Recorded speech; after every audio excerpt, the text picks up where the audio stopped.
Pourquoi certaines personnes deviennent-elles plus attirantes juste après avoir été rejetées? Pourquoi, quand quelqu'un nous ignore ou nous met de côté, ressentons-nous un besoin presque irrésistible de nous rapprocher encore davantage? Le rejet déclenche une réaction psychologique profonde qui défie la logique. Au lieu de nous éloigner, il nous pousse à chercher l'approbation, à rechercher une connexion. Mais voici le secret que peu comprennent. Si tu sais comment le gérer, le rejet peut devenir ton arme la plus puissante pour éveiller le désir et l'admiration. La psychologie inverse nous montre que lorsque tu t'éloignes stratégiquement et que tu adoptes une indifférence maîtrisée, tu peux réveiller chez l'autre une envie inconsciente de rechercher ta validation. Ce qui auparavant semblait être de l'indifférence devient de l'attraction. Ce qui ressemblait à une perte se transforme en pouvoir. Aujourd'hui, tu vas découvrir comment le stoïcisme combiné aux techniques de la psychologie inverse peut transformer un rejet en avantage. Il peut te placer dans une position de contrôle et d'attraction. Mais avant de commencer, prends un instant pour écrire en commentaire.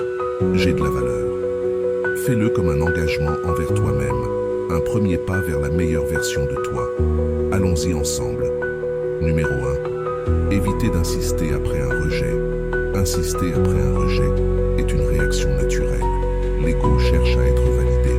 Quand quelqu'un nous rejette, notre premier réflexe est de vouloir prouver qu'il s'est trompé, qu'il n'a pas vu notre vraie valeur. Mais d'un point de vue stoïque, cette réaction nous affaiblit. Elle donne à l'autre personne le pouvoir de définir notre valeur, ce qui nous place en position de faiblesse émotionnelle. L'insistance montre un manque de maîtrise émotionnelle, mais surtout, elle traduit de la dépendance et de la désespérance, ce qui est naturellement peu attirant. En fait, la psychologie montre que l'insistance excessive produit l'effet inverse de celui recherché. Quand quelqu'un a déjà décidé de s'éloigner, essayez de le faire changer d'avis, déclenche en lui une réponse défensive. Il se sent pressé, ce qui crée de l'inconfort et de la résistance. La vérité, c'est que l'esprit humain valorise ce qui est rare et repousse ce qui est trop disponible. En insistant, tu montres que tu as besoin de l'autre pour te sentir complet. Et cela entraîne souvent une perte de respect et une rupture émotionnelle plus profonde. Les stoïciens enseignaient que le vrai pouvoir réside dans le détachement et la maîtrise de ses propres émotions.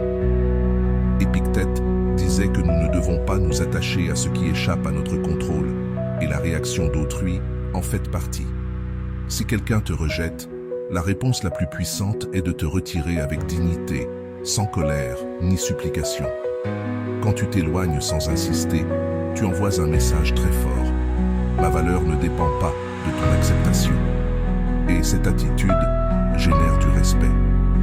Dans bien des cas, elle réveille même la curiosité. Pourquoi es-tu resté si calme? Pourquoi n'as-tu pas cherché à prouver quoi que ce soit? Paradoxalement, ce retrait peut éveiller l'intérêt, car l'indépendance et le contrôle de soi sont des qualités extrêmement attirantes. Un exercice simple mais puissant, après un rejet, résiste à l'envie d'envoyer un message, de chercher une explication ou d'essayer de convaincre l'autre de changer d'avis.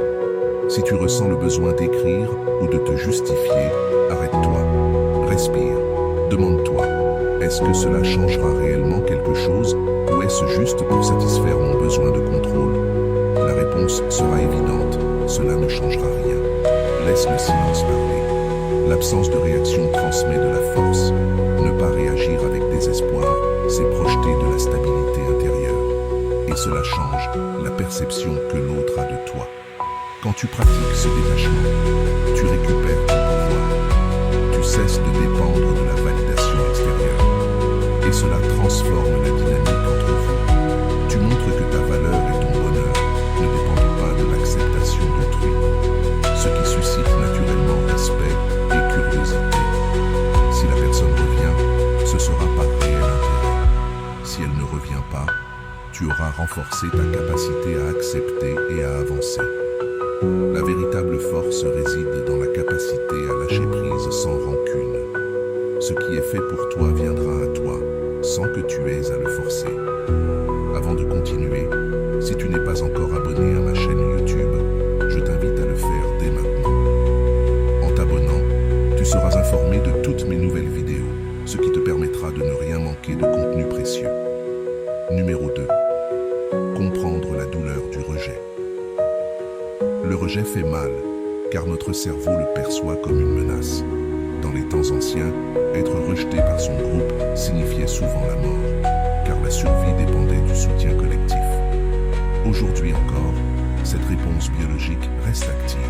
Même si le rejet ne met plus notre vie en danger, notre cerveau réagit comme si c'était le cas. Qu'il s'agisse d'un rejet amoureux, professionnel ou social, nous ressentons une douleur réelle. Angoisse, vide intérieur, perte de confiance. Notre cerveau active les mêmes zones que lors d'une douleur physique. La neuroimagerie l'a prouvé. Le rejet stimule le cortex singulaire antérieur et l'insula, deux zones associées à la douleur physique. C'est pourquoi un rejet peut provoquer des symptômes physiques, boule au ventre, respiration courte, oppression dans la poitrine. Notre corps croit qu'il est blessé, et cette blessure peut nous pousser à des réactions impulsives, mendier de l'attention, fuir ou même attaquer celui qui nous a rejetés. Mais pour les stoïciens, cette douleur est une opportunité, une occasion d'exercer notre maîtrise émotionnelle. Il nous rappelle que nous ne contrôlons pas ce que les autres font, mais nous pouvons choisir la manière dont nous interprétons et réagissons à ces événements. Le rejet n'est qu'une perception. Il ne te définit pas. Si quelqu'un te rejette, cela ne signifie pas que tu n'es pas digne. Cela veut simplement dire que cette personne ou cette situation n'est pas alignée avec ton chemin. Marc Aurèle disait: ce ne sont pas les choses elles-mêmes qui nous troublent, mais l'opinion que nous en avons. Si tu considères le rejet comme un échec personnel, tu souffriras. Mais si tu le vois comme une expérience neutre, une leçon, un redirectionnement, alors le rejet perd son pouvoir sur toi. L'exercice stoïque face au rejet. Commence par observer consciemment ce que tu ressens. Lorsque tu vis un rejet, arrête-toi. Sens les réactions de ton corps, cœur qui bat vite, respiration saccadée, estomac noué. Ensuite, respire profondément. Rappelle-toi que cette réaction est biologique, pas personnelle. Tu n'es pas moins précieux parce que quelqu'un ne t'a pas vu tel que tu es. Accueille l'émotion sans la refouler, mais sans qu'elle prenne le contrôle de toi. Demande-toi, est-ce que ce rejet change vraiment qui je suis, ou est-ce juste une expérience passagère?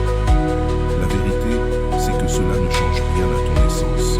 Quand tu apprends à répondre au rejet de façon consciente, tu diminues son impact émotionnel. Tu gagnes en calme, en lucidité. Tu cesses de confondre ton identité avec l'opinion ou le choix des autres. Le rejet n'est plus un jugement sur ta valeur, mais une expérience qui ne te définit pas. Et ça, c'est une vraie liberté. Affronter avec force et dignité. Le véritable pouvoir, c'est de reconnaître que le rejet n'est qu'une réponse biologique, pas une vérité sur qui tu es. Lorsque tu adoptes cette vision stoïcienne, le rejet perd son pouvoir de te définir. Tu commences à répondre avec raison plutôt qu'avec émotion. Troisièmement, parlons de l'importance de l'authenticité dans les relations. L'authenticité est la base de toute relation véritable. Pourtant, la société nous pousse sans cesse à nous modeler pour plaire, pour être acceptés. On nous apprend à filtrer nos mots, à cacher nos vraies émotions, à nous présenter comme une version éditée de nous-mêmes. Mais le problème, c'est que les relations fondées sur le manque d'authenticité sont fragiles, instables et, au final, vides. Faire semblant d'être quelqu'un d'autre peut attirer l'attention quelques instants, mais à long terme, cela crée une déconnexion profonde, car tu ne montres pas qui tu es vraiment. À l'inverse, l'authenticité pose les fondations de connexions sincères et durables. Quand tu te présentes au monde sans masque, les gens sentent cette honnêteté et y sont attirés. La psychologie montre que nous avons naturellement plus confiance en ceux qui sont authentiques. Une étude publiée dans le Journal of Personality and Social Psychology a révélé que les relations basées sur l'authenticité ont des niveaux plus élevés de confiance et de satisfaction. Être authentique permet aux autres de percevoir ta transparence, ce qui les aide à s'ouvrir à toi. L'authenticité enlève le poids de devoir jouer un rôle. Elle permet aux interactions de couler naturellement. Le stoïcisme enseigne que la vertu consiste à vivre en harmonie avec la nature et à agir selon la raison et la vérité. Être authentique, c'est vivre en alignement avec sa vraie nature. Marc Aurèle disait « Ne perds plus de temps à discuter de ce qu'un homme bon devrait être. Sois-le. » L'authenticité ne demande ni stratégie ni effort. Elle demande simplement d'arrêter de résister à ton vrai moi et de te présenter tel que tu es. Le désir d'être accepté par les autres vient d'un attachement inutile à l'opinion extérieure. Le stoïcien sait que la validation la plus importante vient de sa propre conscience.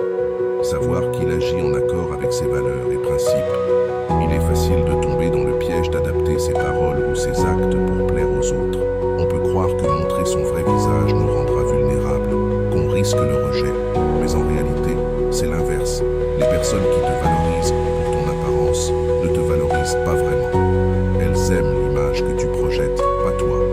Lorsque tu te montres tel que tu es, sans fioriture, les relations deviennent vraies, car elles reposent sur une connexion réelle. L'authenticité agit comme un filtre naturel.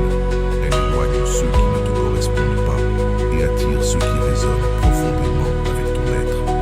Un exercice simple pour cultiver ton authenticité. Sois plus honnête avec toi-même et avec les autres dans tes interactions quotidiennes. Si quelqu'un te demande comment tu vas, au lieu de répondre automatiquement, sois sincère. Si quelque chose ne te plaît pas, exprime-le avec respect, sans peur de déplaire. Si tu te sens vulnérable, permets-toi de le montrer. Être authentique, c'est aussi reconnaître ses limites et ses besoins sans culpabilité. Si une chose ne correspond pas à tes valeurs, aie le courage de dire non. Ce n'est pas de l'agressivité, c'est de la transparence, calme et ferme. Quand tu pratiques l'authenticité, tu remarques vite un changement dans la qualité de tes relations. Les conversations deviennent plus profondes, les liens plus sincères, les relations plus solides. Les gens qui te valorisent vraiment resteront. Ceux qui étaient là pour l'image s'en iront. Et c'est une bonne chose. Les relations authentiques sont construites sur la confiance et le respect mutuel. Et cela n'est possible que lorsque les deux personnes se montrent telles qu'elles sont. Quatrièmement, change ta perspective face au rejet. Le rejet ne fait mal que si tu le considères comme un reflet de ta valeur personnelle. Si quelqu'un te rejette, tu as tendance à penser qu'il y a quelque chose qui ne va pas chez toi, que tu n'es pas assez bien ou que tu manques de quelque chose. Mais du point de vue stoïcien, le rejet n'a rien à voir avec ta valeur. Il a à voir avec les perceptions, les attentes et les besoins de l'autre. Marc Aurèle disait que ce ne sont pas les événements extérieurs qui nous blessent, mais notre interprétation de ces événements. Si tu vois le rejet comme une preuve que tu n'es pas suffisant, tu souffriras. Si tu le vois comme une expérience neutre ou une opportunité de grandir, il perdra son pouvoir. Le rejet active dans notre cerveau les mêmes zones que la douleur physique. C'est pourquoi il est si intense. Le cerveau le perçoit comme une menace pour notre survie sociale, déclenchant ainsi une réaction émotionnelle de blessure et de vulnérabilité. Mais cette réponse est une construction mentale. Tu peux la désactiver. La clé, c'est d'entraîner ton esprit à voir le rejet autrement. La psychologie positive montre que les personnes qui affrontent le rejet avec résilience et un esprit d'apprentissage développent un meilleur bien-être émotionnel et une plus grande estime de soi. Changer ta relation au rejet ne fait pas que diminuer la douleur. Cela renforce ta confiance et ta capacité à affronter la vie avec sérénité. Les stoïciens comprenaient que le rejet est inévitable, mais ils savaient aussi que son pouvoir dépend de l'interprétation qu'on en fait. Si quelqu'un te rejette, peut-être que tu ne corresponds simplement pas à ce que cette personne recherche. Cela ne signifie pas que tu n'as pas de valeur.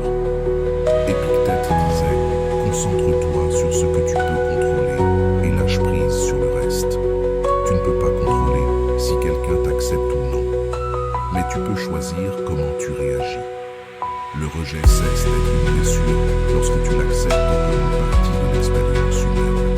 Il ne définit pas ton identité, il est extérieur à toi. Un exercice pratique pour transformer ta relation au rejet. Après une expérience de rejet, au lieu de réagir avec colère ou frustration, prends un moment pour observer qu'est-ce que cela m'apprend? Était-ce vraiment une situation faite pour moi? Y avait-il des signaux d'alerte que j'avais ignorés? Y a-t-il quelque chose en moi que je peux renforcer? Parfois, le rejet indique simplement que tu n'étais pas sur le bon chemin. Dans tous les cas, c'est une opportunité de redirection et de croissance personnelle. La clé est de ne pas voir cela comme un échec, mais comme une chance de mieux te connaître. Quand tu changes ton regard sur le rejet, tu développes une indépendance émotionnelle. Tu n'as plus besoin d'être accepté pour te sentir complet. Tu deviens émotionnellement autonome, capable de définir ta valeur de l'intérieur. Et cette transformation change tout. Elle rend tes relations plus saines. Elle fait de toi une personne plus confiante, plus sereine et même plus attirante. Car les gens sont naturellement attirés par ceux qui ne cherchent pas désespérément l'approbation. La véritable force stoïcienne, c'est d'accepter que tout le monde ne t'aimera pas, ne te comprendra pas, et d'être en paix avec cela. Le rejet cesse d'être une blessure. Il devient une opportunité de renforcer ton caractère et ta confiance en toi. Lorsque tu cesses de courir après l'approbation des autres, tu récupères le contrôle de ta vie et tu deviens la source de ta propre sécurité et de ta propre valeur.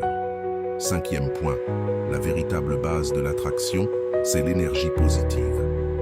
L'attraction va bien au-delà de l'apparence physique ou des mots que tu utilises. La véritable attraction vient de l'énergie que tu émets, de la confiance que tu projettes et de la paix intérieure que tu reflètes.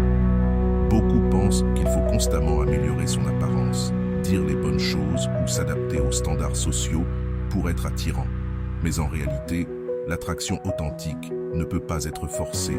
Émaner une confiance sincère et un bien-être intérieur est bien plus puissant que n'importe quelle tentative superficielle d'impressionner. Les stoïciens l'avaient parfaitement compris.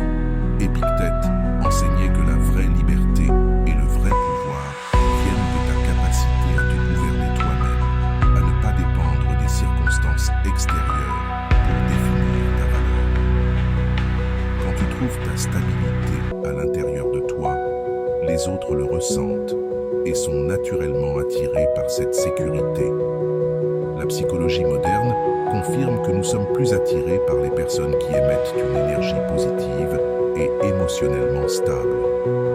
Le cerveau humain est câblé pour rechercher la sécurité et l'équilibre. Quand quelqu'un dégage de la stabilité, notre cerveau l'interprète comme un signe de force et de soutien potentiel. Cette réaction est profondément ancrée dans notre biologie.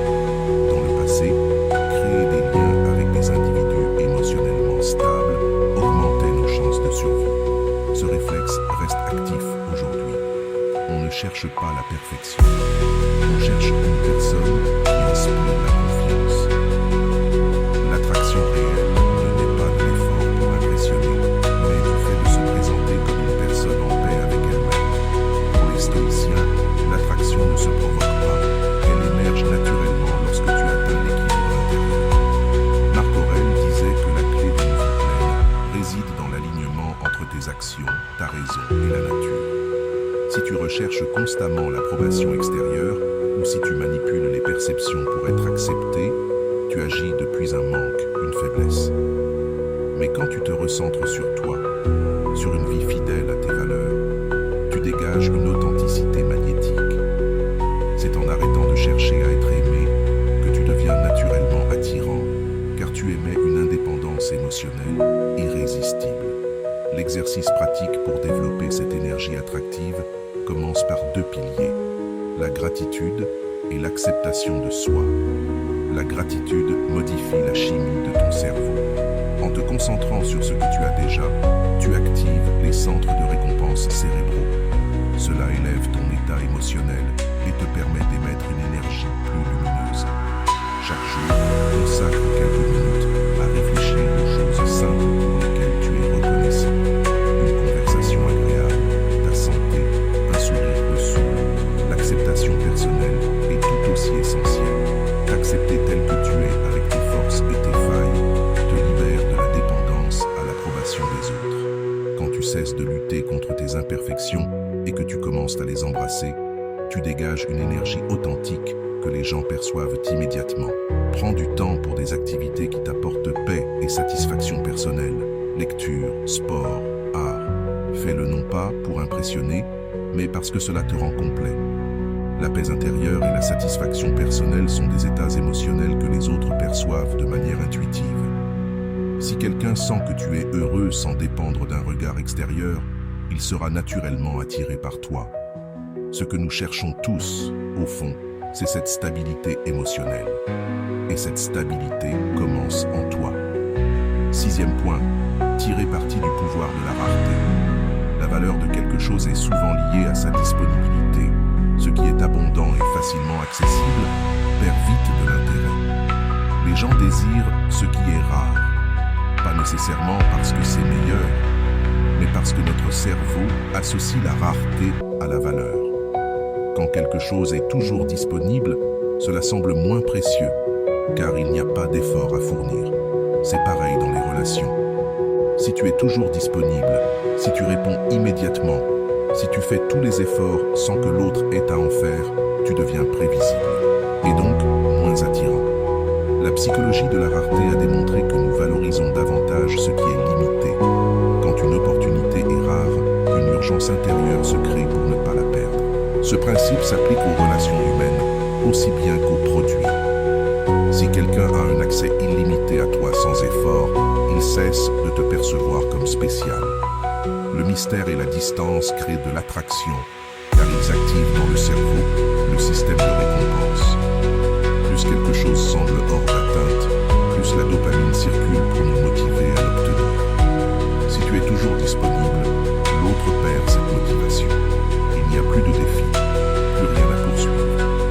D'un point de vue stoïcien, être constamment disponible démontre un manque de maîtrise de soi. Les stoïciens affirment que le véritable pouvoir réside dans la modération et l'autocontrôle. Quand tu cherches désespérément à obtenir de l'attention ou de la validation, tu perds ton pouvoir intérieur. Épictète rappelait qu'il ne faut se soucier que de ce qui est sous notre contrôle. Or, la réaction des autres ne l'est pas, si quelqu'un ne valorise pas ta présence. Insister ne fera que renforcer l'idée que ton attention est banale. La solution ? Retire ta présence de façon stratégique.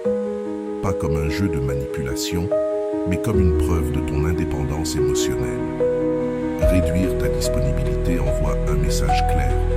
Mon temps et mon attention ont de la valeur. Pour appliquer ce principe stoïcien, commence par établir des limites. Si tu es toujours prêt à répondre ou à t'adapter aux autres, change cette dynamique. Laisse du temps avant de répondre à un message. Ne dis pas toujours oui à une invitation. Ose proposer une autre date. Si tu sens que l'autre te prend pour acquis, éloigne-toi légèrement. Ce n'est pas être froid, c'est montrer que tu te respectes. Quand tu réduis ta disponibilité, tu actives dans l'esprit de l'autre le principe de rareté. Ta présence n'est plus garantie. Elle devient précieuse, et cela change tout. Les gens commencent à te percevoir différemment. Ils te respectent plus, ils font plus d'efforts, car ton attention devient un privilège, pas un dû. Tu n'as plus besoin de courir après qui que ce soit, et voici l'ironie. C'est quand tu t'éloignes un peu que les gens commencent à te chercher. Parce que ta paix, ta stabilité et ton autonomie émotionnelle sont profondément attirantes. Le véritable pouvoir réside dans ta capacité à offrir ta présence comme un cadeau et non comme une obligation ou une réponse automatique.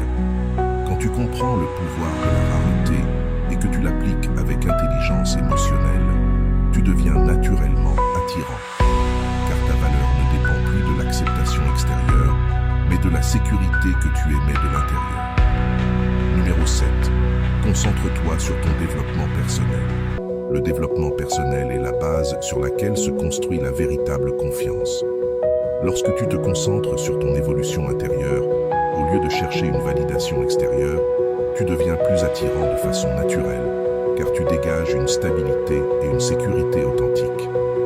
La majorité des gens croient que pour attirer l'attention ou l'intérêt des autres, il faut impressionner, en faire trop ou se mettre en avant de manière superficielle. Mais la vérité, c'est que le véritable attrait vient d'une source bien plus profonde, la paix et la sécurité intérieure que tu cultives à travers ta croissance personnelle. Les stoïciens avaient-ils parfaitement compris cela. Épictète enseignait qu'il ne fallait pas se soucier de ce que les autres pensent de nous, mais plutôt de ce que nous pensons de nous-mêmes.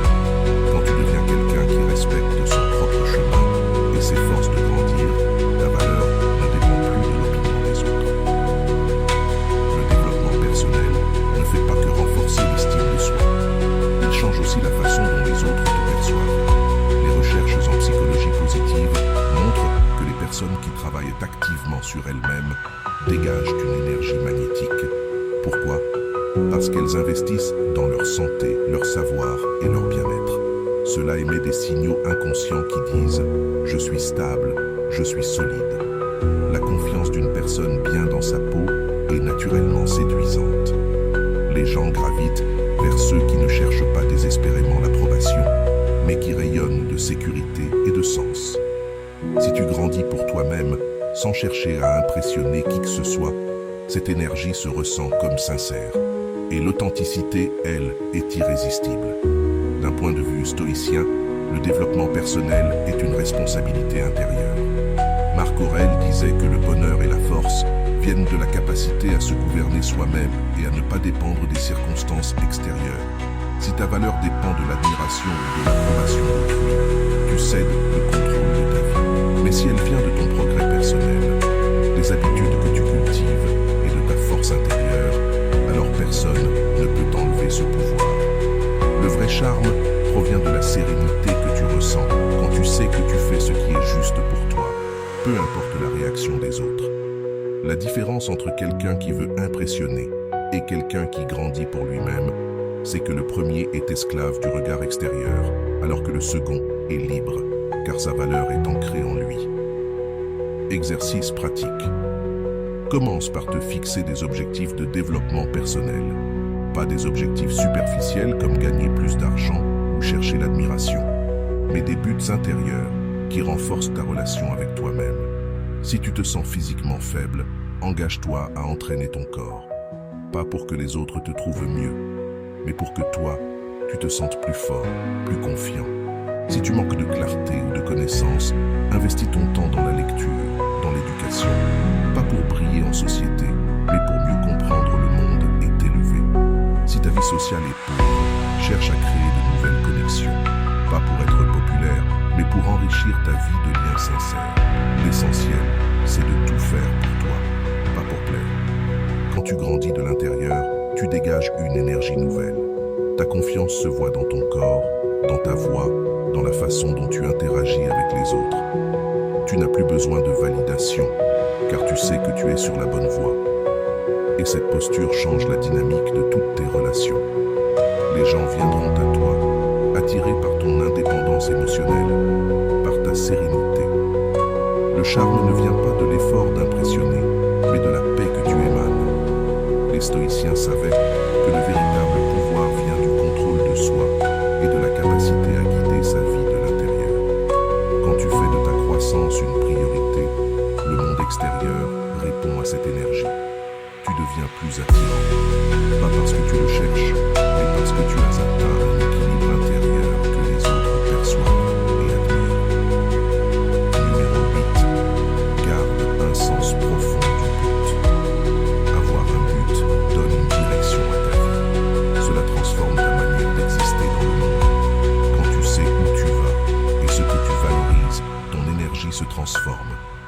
Tu deviens plus concentré, plus confiant, plus attirant.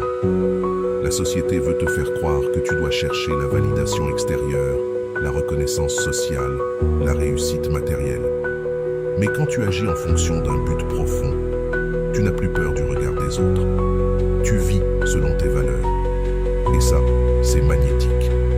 La sécurité qu'émet une personne qui sait ce qu'elle veut est naturellement séduisante. Le stoïcisme enseigne que la clé d'une vie épanouie ne réside pas dans les circonstances, mais dans l'alignement intérieur avec la vertu et la raison. Épictète disait « Ce ne sont pas les choses elles-mêmes qui nous troublent, mais l'interprétation que nous en faisons. Quand ton but est clair, les distractions et les obstacles perdent leur pouvoir. Tu sais ce qui compte vraiment. Tu filtres ce qui mérite ton attention et ce qui n'est que bruit. Tu ne t'inquiètes plus des critiques, ni des attentes extérieures, car ta boussole est bien orientée. Et cela inspire confiance. Les gens se fient à ceux qui ont une vision claire et des valeurs solides, parce qu'ils projettent stabilité, direction et force. La psychologie positive l'a prouvé. Ceux qui ont un but fort dans la vie sont perçus comme plus séduisants et intéressants. Pourquoi? Parce qu'ils émanent de la clarté et de la conviction. Quand tu es perdu, l'énergie que tu dégages est chaotique, elle repousse. Mais si tu avances avec certitude, les gens sentent qu'ils font face à quelqu'un qui sait où il va. Cette stabilité émotionnelle crée un sentiment de confiance dans les relations. L'authenticité, combinée à un objectif clair, est une combinaison puissante qui attire les autres de façon naturelle et sincère. Avoir un but donne aussi un sens aux difficultés. Sans but, les obstacles sont vécus comme des échecs. Avec un but, ils deviennent des opportunités de croissance. Marc Aurèle disait « Ce qui fait obstacle au chemin devient le chemin ». Ta résilience, ta capacité d'adaptation naissent de la clarté de ton objectif. Un but solide t'aide à garder ton calme dans la tempête, car tu sais que chaque expérience, positive ou négative, contribue à ta transformation. Exercice pratique. Prends le temps de réfléchir à ce que tu veux vraiment accomplir. Pas ce que les autres attendent de toi. Pas ce que la société appelle réussite. Mais ce que ton âme, ton cœur, ta conscience te demande de vivre. Demande-toi ce qui résonne en toi. Qu'est-ce qui te passionne? Quelles activités te font perdre la notion du temps? Que ferais-tu, même si tu n'étais pas payé pour le faire? Les réponses à ces questions révèlent les graines de ton véritable but. Une fois que tu as cette clarté, élabore un plan pour avancer vers ces objectifs. Tu n'as pas besoin d'avoir tout compris dès le début. Il suffit de faire de petits pas, mais de manière constante. La clé, ce n'est pas la perfection, c'est le progrès continu. Avoir un but signifie aussi savoir dire non à ce qui n'est pas aligné avec tes valeurs. Une personne qui sait ce qu'elle veut ne perd pas son temps dans des activités superficielles ou des relations toxiques. Ton énergie est limitée et la diriger vers ce qui compte vraiment est un acte de respect et de discipline envers toi-même. Quand tu te concentres sur ce qui a du sens pour toi, tu élimines les distractions et tu renforces ta confiance intérieure. Tes décisions deviennent plus simples, car tu ne te laisses plus guider par la validation des autres, mais par ta propre boussole intérieure. Et cette clarté t'offre une nouvelle stabilité. Tu avances avec assurance et tu attires ceux qui reconnaissent ta véritable essence. Numéro 9. Pratiquer le détachement pour renforcer l'attraction. Le détachement est l'un des piliers de la philosophie stoïcienne.